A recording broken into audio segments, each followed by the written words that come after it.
اس تعلیم کا انکار کیا اپنے لیے نہیں بلکہ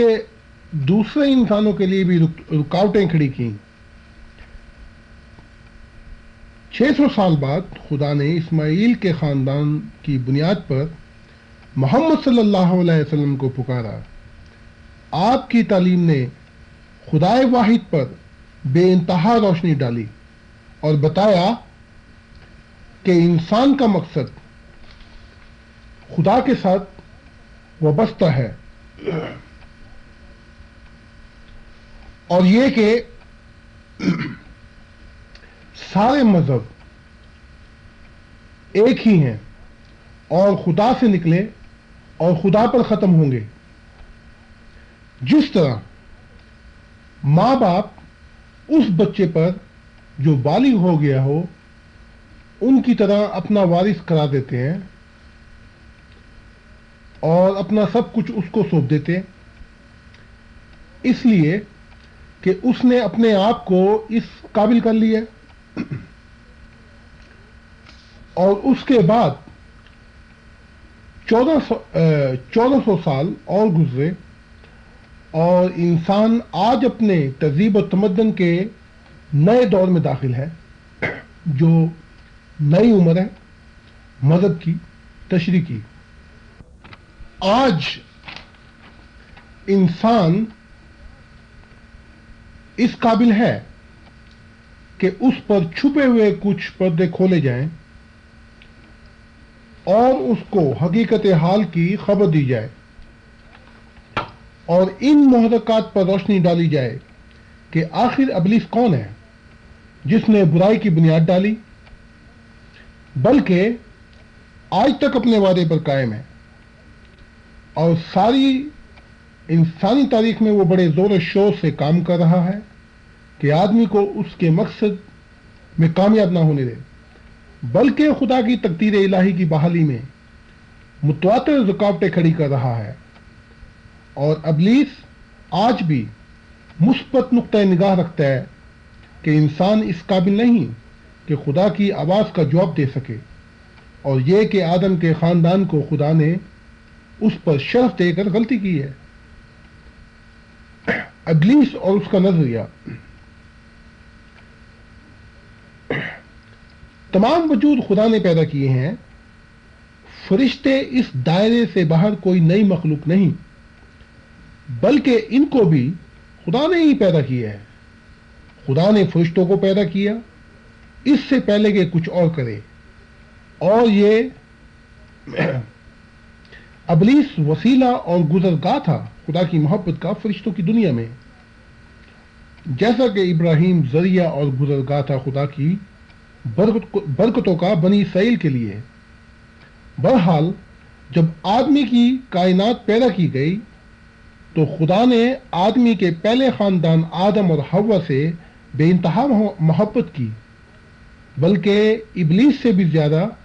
جو کہ خادم کے طور پر پیدا کیا گیا تھا۔ اب کس طرح بھی دراصل ابلیس کو کم محبت نہ مل رہی تھی خدا سے۔ خدا کی محبت اتنی ہی تھی جو کہ وہ ابلیس سے رکھتا تھا آدمی کی کائنات سے پہلے، لیکن آدم اور حوا خدا کے روحانی فرزند کے طور پر پیدا ہوئے تھے۔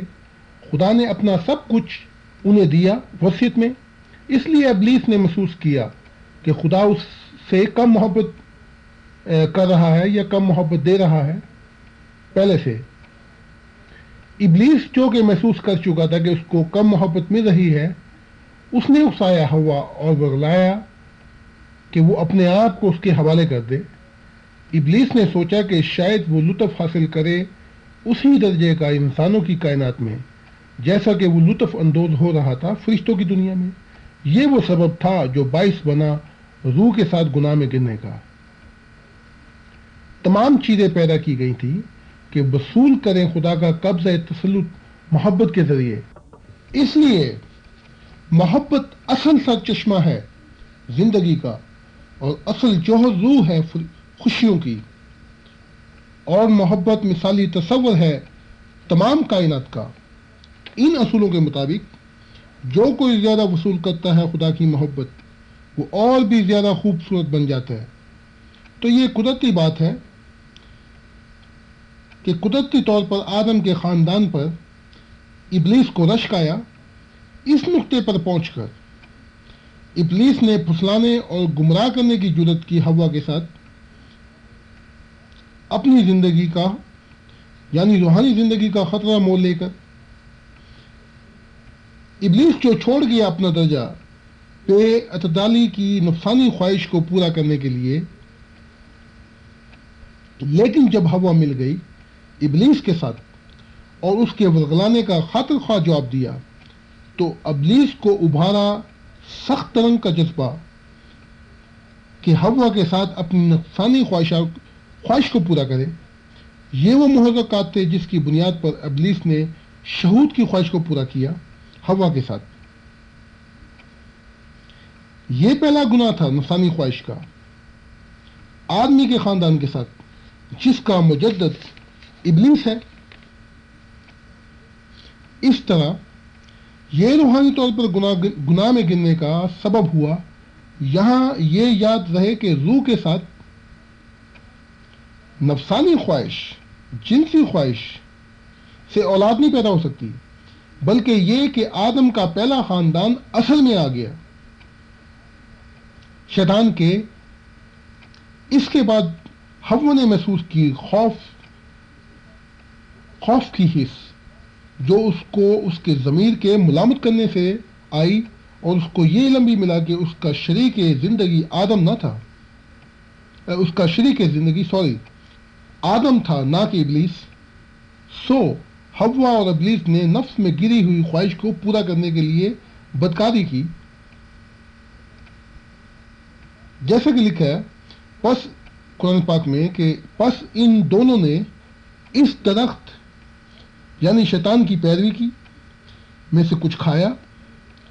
یعنی اس کا مزہ چکھا، جس پر ان دونوں کی کمزوریاں ان پر کھل گئیں. 16واں سپارہ ہے سورۃ طے آیت 123. جسم کے ساتھ اب آگے کہ جسم کے ساتھ کیسے گناہ میں گرے. حوا بحال کرنا چاہتی تھی اپنا رشتہ خدا کے ساتھ، اور وہ یہ بھی چاہتی تھی کہ اپنے آپ کو نکالے اس خوف سے جو کہ اس نے گناہ میں گرنے کے بعد حاصل کیا تھا. اس لیے آدم صرف اس کی امید تھا کہ وہ حوا اس کے ذریعے سے خدا کی طرف واپس آ جائے. حوا نے سوچا کہ اگر وہ حاصل کر لے آدم اور اس کے ساتھ ایک ہو جائے،